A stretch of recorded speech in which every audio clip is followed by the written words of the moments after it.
कभी सोचा है कि हम सब एक बहुत बड़े, एक विशाल ब्रह्मांडीय साम्राज्य में रहते हैं? एक ऐसा साम्राज्य जिसका राजा एक धधकता हुआ तारा है, हमारा अपना सूरज। तो चलिए आज इसी साम्राज्य की, हमारे अपने सौरमंडल की यात्रा पर निकलते हैं। तो सबसे पहले ये समझते हैं कि आखिर ये सौरमंडल है क्या।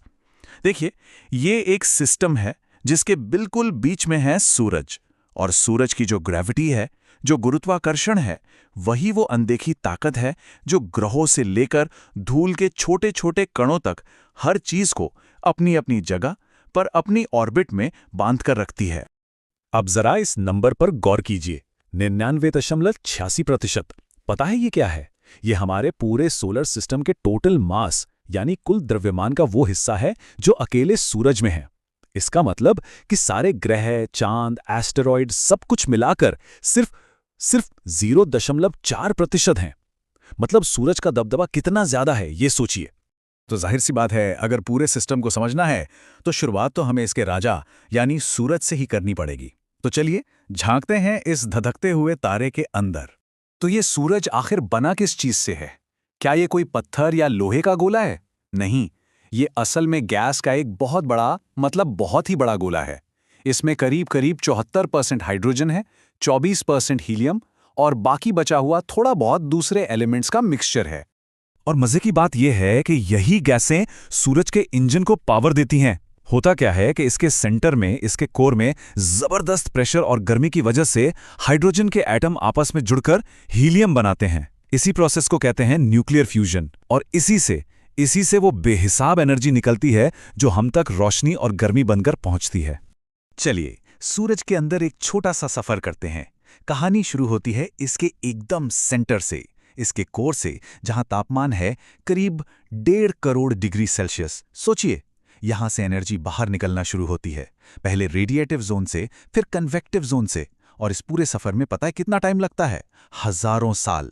और इतने लंबे सफर के बाद जाकर वो एनर्जी उस सतह पर पहुंचती है जो हमें दिखाई देती है, जहां तापमान घटकर सिर्फ 5,500 डिग्री सेल्सियस रह जाता है।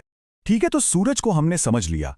अब आगे बढ़ते हैं और मिलते हैं इसके परिवार से, यानी ग्रहों से। ये सिर्फ पत्थर और गैस के बेजान गोले नहीं हैं। ये तो सूरज की ग्रेविटी में बंधे हुए उसके परिवार के अलग अलग सदस्य हैं। और हर एक की अपनी एक अलग कहानी है, अपनी एक अलग पहचान है। इस परिवार को ना हम मोटे तौर पे 2 टीमों में बांट सकते हैं। पहली टीम है इनर प्लैनेट्स की, यानी आंतरिक ग्रहों की। ये चट्टानी हैं, साइज में छोटे हैं और सूरज के काफी करीब रहते हैं। और दूसरी टीम है आउटर प्लैनेट्स की, बाहरी ग्रहों की। ये गैस के बड़े बड़े जायंट्स हैं और सूरज से काफी दूर अपनी ही दुनिया में मस्त रहते हैं। तो चलो पहले इनर सर्कल वालों से मिलते हैं। सबसे पहले सूरज के सबसे नजदीक मर्क्यूरी यानी बुध। उसके बाद है वीनस यानी शुक्र, जो अपने घने बादलों की वजह से हमारे सोलर सिस्टम का सबसे गर्म प्लैनेट है, हॉटेस्ट। फिर आती है हमारी अपनी प्यारी पृथ्वी, इकलौती जगह जहां तक हम जानते हैं जिंदगी है। और फिर है मार्स, हमारा लाल ग्रह। अब बारी है बाहरी ग्रहों की, बड़े खिलाड़ियों की। सबसे पहले जुपिटर यानी बृहस्पति। ये है सोलर सिस्टम का असली किंग, साइज में सबसे बड़ा। इसके बाद आता है सैटर्न यानी शनि, जो अपने खूबसूरत छल्लों के लिए जाना जाता है। फिर है यूरेनस यानी अरुण, जो बड़ा अजीब है, अपनी साइड पर लेटकर घूमता है। और सबसे आखिर में सबसे दूर है नेपच्यून यानी वरुण, सबसे ठंडा, सबसे तूफानी ग्रह। पर रुकिए, कहानी यहां खत्म नहीं होती। ये मत सोचिए कि सोलर सिस्टम में बस सूरज और ये 8 ग्रह ही हैं। अरे नहीं, हमारा ये साम्राज्य तो छोटे मोटे और भी कई निवासियों से भरा पड़ा है। और इसकी सरहदें, इसकी सीमाएं तो हमारी सोच से भी कहीं ज्यादा दूर तक फैली हैं। यहाँ प्लूटो जैसे बौने ग्रह भी हैं। मंगल और बृहस्पति के बीच में घूमते हुए लाखों एस्टेरॉइड्स की पूरी एक बेल्ट है। बर्फीले कॉमेट्स हैं यानी धूमकेतु, जो सूरज के पास आते ही अपनी शानदार पूंछ दिखाने लगते हैं। और हाँ, वो उल्कापिंड भी हैं जिन्हें हम अक्सर टूटता तारा समझ लेते हैं। और जहां तक सीमाओं की बात है तो वो नेपच्यून पर खत्म नहीं होती।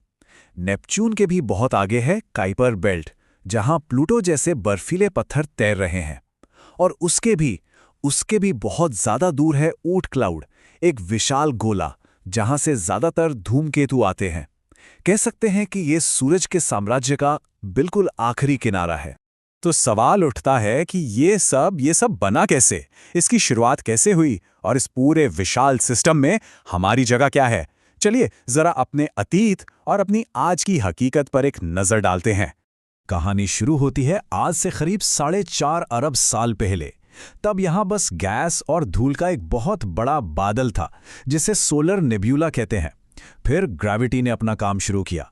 उसने इस बादल को अंदर की तरफ खींचना शुरू किया और इसके घने गर्म सेंटर में जन्म हुआ हमारे सूरज का।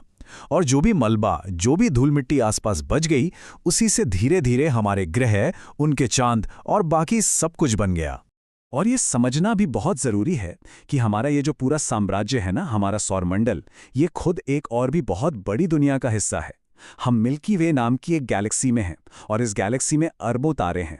हम तो बस उनमें से एक साधारण सितारे के चक्कर लगा रहे हैं। ब्रह्मांड के हिसाब से हम बहुत छोटे हैं, लेकिन हमारी ये जगह बेहद खास और खूबसूरत है। ये फैक्ट ना हमें स्पेस के विशाल पैमाने को समझने में मदद करता है। सूरज की जो रोशनी हम तक पहुंचती है, उसे वहां से यहां तक आने में 8 मिनट और 20 सेकंड लगते हैं। इसका मतलब क्या हुआ? इसका मतलब ये कि जब भी हम सूरज को देखते हैं, हम उसे वैसा नहीं देख रहे होते जैसा वो अभी है, बल्कि हम उसे वैसा देख रहे होते हैं जैसा वो 8 मिनट पहले था। हम असल में पास्ट में देख रहे होते हैं। कभी कभी ग्रहों के साइज को इमेजिन करना मुश्किल हो जाता है ना? तो इस बात से अंदाजा लगाइए, जो बृहस्पति ग्रह है वो इतना बड़ा है कि उसके अंदर 1300 से भी ज्यादा पृथ्वियां आराम से फिट हो सकती हैं। 1300! सच तो ये है कि हमने अपने सौरमंडल को बस अभी समझना शुरू ही किया है। मंगल पर इंसान को भेजने के सपने से लेकर दूर के ग्रहों के राज खोलने तक हम लगातार नई सरहदों की तरफ बढ़ रहे हैं। तो सवाल यही है कि हमारा अगला बड़ा मिशन हमें इस विशाल साम्राज्य में कहां लेकर जाएगा।